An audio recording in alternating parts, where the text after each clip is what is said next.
Hello students, this video is about decision making statements in Java. And as all of you know, decision making is very important topic if we talk about your computer applications for class 9th and 10th. Before we begin the video, may I request all of you to install the app Bytes of Knowledge so that you can get more updates regarding your class 9th and 10th computer applications.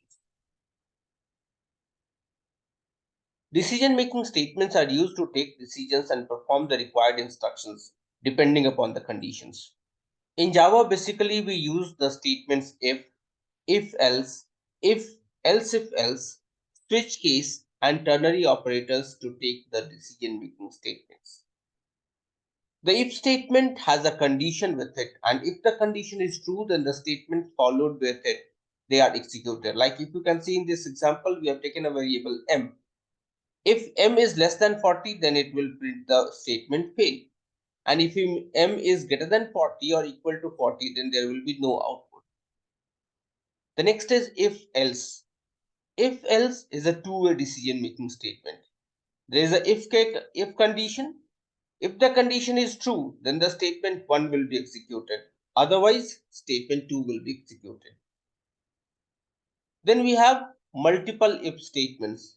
If a condition is there, its statement. Again, another condition, another statement. Another condition, another statement.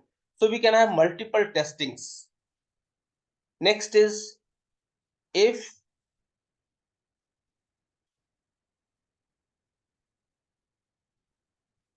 and within if there is another if else statement, then that becomes a nested if else statement. So a nested if is a condition where one if is present within another if statement.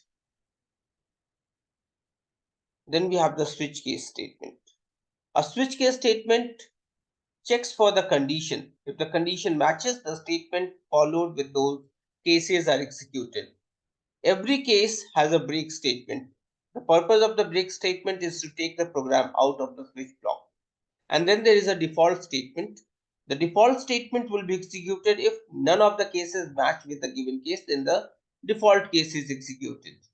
So the purpose of default is that if none of the cases match, then the statement present within default is executed.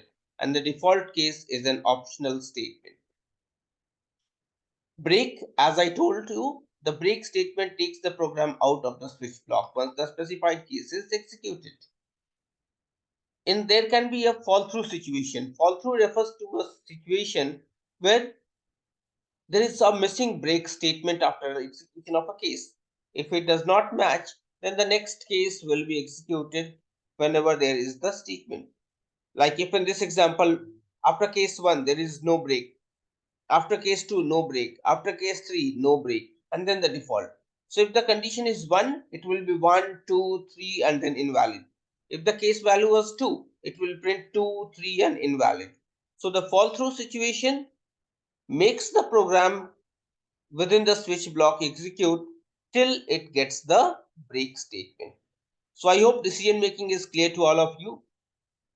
Once again, you install the app so that you can stay updated with the various information related to computer applications, the computer science in various classes. Thank you.